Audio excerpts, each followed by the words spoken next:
You're listening to Medscape's In Discussion series on cancer survivorship, a podcast where thought leaders and clinical experts share their diverse insights and practical ideas for optimizing patient care. This series is hosted by Dr. Kathryn J. Ruddy.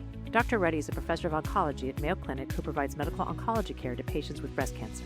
In addition to her clinical activities, Dr. Ruddy co-leads the Mayo Clinic Comprehensive Cancer Center Cancer Prevention, Control, and Survivorship Program, and she is active in research focused on the prediction and prevention of toxicity in patients with cancer, as well as patient-reported outcomes during and after cancer treatment. Relevant disclosures can be found with the episode show notes on Medscape.com or the Medscape app. The topics and discussions are planned, produced, and reviewed independently of advertisers. This podcast is intended only for use healthcare professionals. Hello, I'm Dr. Kathryn Ruddy. Welcome to Season 3 of the Medscape In Discussion Cancer Survivorship podcast series. Today we'll discuss approaches to reduce toxicities of systemic cancer therapy. First, let me introduce my guest, Dr. Elizabeth Cathcart-Rake. Dr. Cathcart-Rake is a medical oncologist at Mayo Clinic who specializes in the treatment of breast cancer. Her research is focused on reducing symptoms in cancer survivors. For example, she's currently leading a cooperative group trial that aims to reduce chemotherapy-induced peripheral neuropathy to improve quality of life.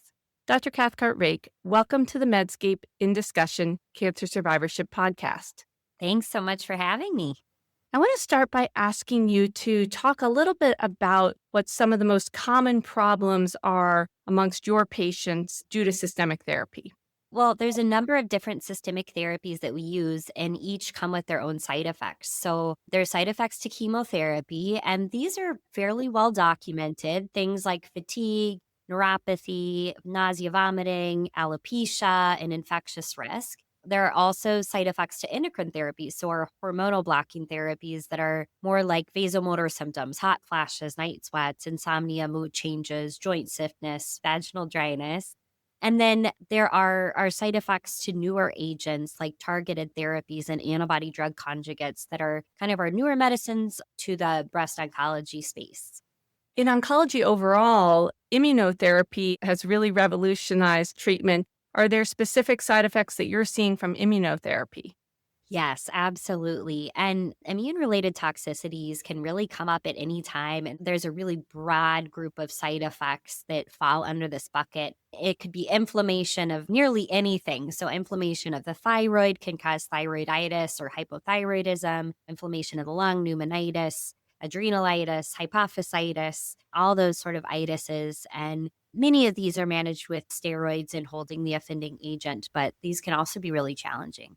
Going back to chemotherapy side effects, which of those chemotherapy side effects are we pretty good at mitigating, and which are we still really struggling to address well with evidence-based treatments today? Such a good question, because there's a group of side effects that I think we've gotten really adept at preventing and managing, such as nausea, vomiting. We have a number of antiemetics that we give as preventive medicines, and then for folks to take just first sign of nausea. We know that growth factor support helps to decrease the length of time of neutropenia and neutropenic fever. And then we have strategies to help manage things like hot flashes and vaginal dryness and things like that. But just to mention that even these strategies that have been fairly well documented, and we have a number of different medications to help manage, we still see folks really bothered by these side effects. So much so that endocrine therapy, which, is a pill a day for many folks, about 50% of folks stop their endocrine therapy early because of things like side effects, which is actually a huge number, acknowledging the fact that we have medicines and other ways to try to help manage side effects. There are a number of side effects that we still don't address well, and there's not enough research on that we are hoping to help with our own research. But things like neuropathy, there's a single medicine that we know that we've studied that does help decrease the pain associated with neuropathy, but we don't have a good way to treat the numbness and tingling. And we don't have great prevention strategies other than changing the chemotherapy dose, which many oncologists and patients are understandably hesitant to do. Certainly, there's some interest in cooling, but the data has been mixed in clinical trials. And then in addition to all this, there's kind of a third group of medicines and side effects that really haven't been well researched, that we don't have any active ways to manage, and that we need a lot more data to better understand. One topic that is of a lot of interest to patients is scalp cooling. Can you talk a bit about the logistics and the reasons that people might want to consider scalp cooling during chemotherapy? Yes, scalp cooling can help reduce the risk of hair loss and hair thinning and during chemotherapy in particular. There's several different kinds of scalp cooling techniques.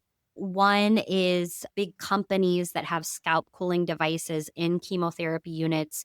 Patients typically will purchase their own, kind of like a hat that is fitted to them and they bring into chemo, but they attach to a machine in chemo. There are other centers, though, that don't have access to those machines, and patients can buy these online and do the scalp cooling themselves. There's organizations called Hair to Stay, for instance, which offer financial support for these kind of self-directed scalp cooling that can be super helpful. I think the Rapunzel Project is another one that can be really helpful for folks. Scalp cooling, we find, can be really effective for some types of chemotherapy. So, for chemotherapy agents like Taxol, we see really high response rates where a number of patients, even 80% of patients can retain their hair. But there are other agents where scalp cooling is a little less effective. And we're trying to get to the bottom of why that is, whether there's longer cooling times needed or maybe just a different mechanism needed, where we're seeing response rates even of 30% or so. And certainly none of these techniques is perfect. Still, some patients do lose their hair. And this is also dependent on hair texture and race and ethnicity and things like that. So some differential responses, but in general, it can be a really great option for folks who do want to retain their hair. And particularly when hair is such a huge part of many folks' identity, this can be just hugely impactful as far as quality of life. Besides the cost, which I know can be substantial, and the sometimes inadequate efficacy, are there any downsides to scalp cooling? I think the cost is the big one. Logistics can be a real challenge. I think even in places where you have a scalp cooling machine in the chemotherapy unit, it adds an extra couple hours to your chemotherapy time. So it's just a much longer day for folks, and you have to get the cap fitted right. And there's a number of kind of checks that folks do. They get special conditioners and things like that to help it be as effective as possible. And then folks who do this themselves, it's a big process. And I'm just so impressed with the dedication of our patients to doing these things that are so important for them. But some of it involves checking the temperature of the caps, multiple times throughout the chemotherapy infusion process. They'll actually switch out the caps when they get to be too warm, and they'll carry in these big chests of scalp cooling hats. So it can be a big logistical challenge and just a lot of added time and sometimes some added stress to patients and their caregivers who are kind of going through the chemotherapy process, which is already time intensive and unfortunately stressful as it is. I've had some patients mention headache or the discomfort of having your head be cold too. I don't know if you've seen that, but I have had. Absolutely. Yeah. Yeah. I'm glad you mentioned that. It's also the side effects to it. There's not a zero side effect option there, unfortunately. I want to talk a little bit about endocrine therapy. You mentioned some of the side effects of endocrine therapy, which obviously is a very common treatment in patients with breast cancer and also some other endocrine sensitive cancers. Can you talk a little bit about what evidence-based strategies we have for managing some of those menopausal type symptoms? Yeah, hot flashes is the first one that comes to mind. I mean, just such a common side effect. I mean, up to maybe even up to 80% of folks we see note some increases in hot flashes on these agents. There's a number of different strategies that folks can use based on the other medications that they're on and based on other symptoms that they might be having. So I think of two big classes of medicines. One is, well, three perhaps, SSRIs, SNRIs, and then oxybutynin. I think of as kind of being the big classes of medicines that we use. SSRIs, I think of medicines like citalopram or escitalopram. I often lean on those agents when someone has maybe some concurring anxiety or low mood associated with all of this because it does really help even out mood. The SNRI I think about is a medicine called venlafaxine. Also does help with mood and anxiety. The one drawback of venlafaxine and why I actually mention it after those SSRIs is because it has such significant withdrawal symptoms. And folks who aren't used to it or haven't been told about the withdrawal symptoms sometimes will stop it and not realize that they have huge rebounds in symptoms. So it could have really racing heart rates and significant increase in anxiety and even some palpitations. So we see that and often we'll overlap that with an SSRI when we stop it. And then this kind of third group of medicines, but really one medicine is oxybutynin, which it was initially looked at for bladder spasms, but has been shown to help with hot flashes as well. That one's helpful if you have a patient who's already on a number of different mood medicines and you don't want to interfere with those or run into medication interactions. That one is not a great medicine to prescribe in older folks, though, because folks can feel a little dizzy or have some cognitive changes even with that medicine. Very important issues. Can you tell the audience a little more about your clinical trial through the Alliance that is focused on chemotherapy-induced peripheral neuropathy? We're really excited about this study. So it's a cooperative group nationwide trial. There's an early phase component and a later phase component where we are using a compound called GM1 and looking into first the right dose, but then more importantly, the benefits of GM1 in preventing taxane-associated neuropathy, particularly with paclitaxel. So it is a prospective trial. We are administering this GM1 IV medicine prior to paclitaxel chemotherapy, and we're giving patients this up to 12 cycles with their paclitaxel. The impetus behind this trial is that this compound has had really significant improvements in terms of neuropathy prevention when it was studied in Asia. So there's some really exciting preliminary data on this compound in other countries.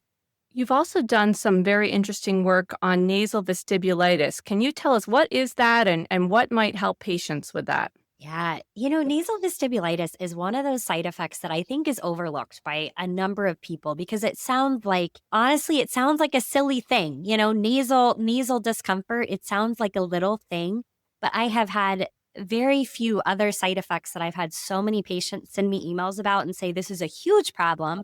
In fact, this is like a million paper cuts just on top of everything else. They have pain in their nose. So nasal vestibulitis is dryness. It can be crusting, scabbing, bleeding, and pain in the nasal passages. And we have studied this prospectively. We see it associated primarily with paclitaxel, but also with Abraxane chemotherapy. We also see it with the VEGF inhibitors like bevacizumab. At really high rates, 70+% of patients get this side effect. And we've looked at a topical nasal preparation called rose geranium and sesame oil nasal spray, which it can be compounded by any compounding pharmacy using pharmaceutical grade oils. And folks can put that into their nose twice a day. And we've shown that we can help treat these nasal symptoms significantly and actually better than we do with just nasal saline alone. That's terrific. What about some of the rarer side effects, things like pulmonary, renal, and dermatologic toxicities? Can you speak a bit to those and how can we manage those? Yeah, gosh, the issue of pulmonary side effect is really top of mind, particularly because we're using so much in HER2 or TDXD, particularly in the breast cancer space. And this pulmonary toxicity from HER2 in particular is so concerning because if left unchecked, if left unsurveilled, it can be fatal. And thankfully, that's very rare, but we still can see that. So there are some consensus guidelines as far as surveillance, monitoring with chest CTs, for instance, and monitoring for symptoms. There's guidance both in the package insert and then also kind of by these consensus groups talking about managing primarily withholding the drug and steroids. That's a side effect that we've gotten some experience with over time, but there are many others that we're trying to learn more about. And the dermatologic toxicities are of particular interest with a lot of our targeted therapies. So things like capivasertib has a really high frequency of dermatologic side effects that haven't been well delineated. And we often treat the same way we treat most dermatologic issues with topical steroids. But it would be great to have more information on who's at risk for that and really what we should be using. We used to think about hair loss as being specifically related to chemotherapy, but you're doing some work on hair loss as a side effect potentially of other non-chemotherapy cancer drugs. Can you speak a bit to that?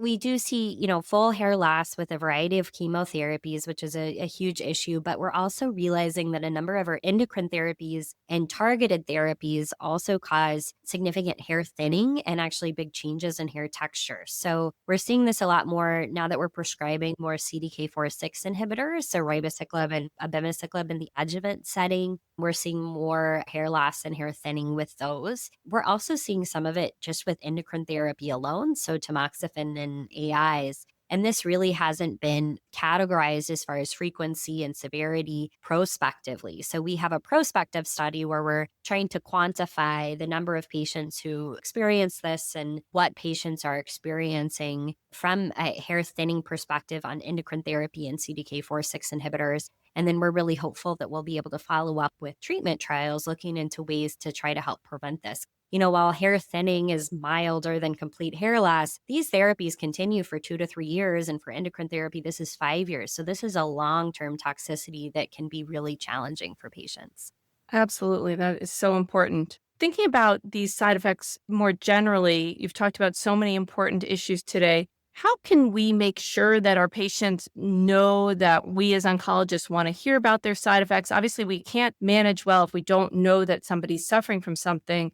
How can we kind of set patients up to know that we want to hear about that and so that we can help them feel as good as possible during cancer treatment?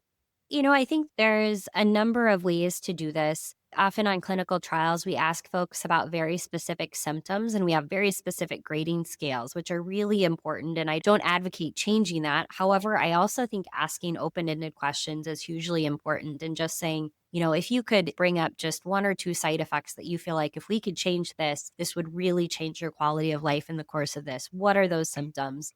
Something really open, but really get to the heart of the issue and the crux of the issue, which are, what are those things that are most meaningful to you that we could help with? I think that can sometimes open the door for things that we're maybe not expecting or to hear more about, say, those nasal symptoms that people might not bring up when you're asking these very targeted questions about things like nausea, vomiting. Thank you so much for sharing your wisdom with us today. Is there anything else you want to tell our audience about before we close? Gosh, no, I'm just so thankful for the opportunity to talk on this topic and to talk about some side effects that aren't mentioned as frequently in clinic visits. And I hope that our audience, especially if there are oncologists in the audience, I hope they'll consider enrolling patients on symptom control interventional trials and think more about these side effects and how we can better document them. Thank you so much. Today, we've talked to Dr. Cathcart-Rake about improving our management of side effects of systemic therapy for cancer. We've learned about some of her very exciting research pertaining to alopecia and chemotherapy-induced neuropathy, and her comments about symptom management in general were extremely informative. Thank you for tuning in. Please take a moment to download the Medscape app to listen and subscribe to this podcast series on cancer survivorship. This is Dr. Kathryn Ruddy for the Medscape In Discussion Cancer Survivorship podcast. Thanks for listening to Medscape's In Discussion Cancer Survivorship podcast series with our host, Dr. Kathryn J. Ruddy. Be sure to look for more In Discussion episodes wherever you get your podcasts. Check out medscape.com or the Medscape app for show notes, links, and more information on cancer survivorship.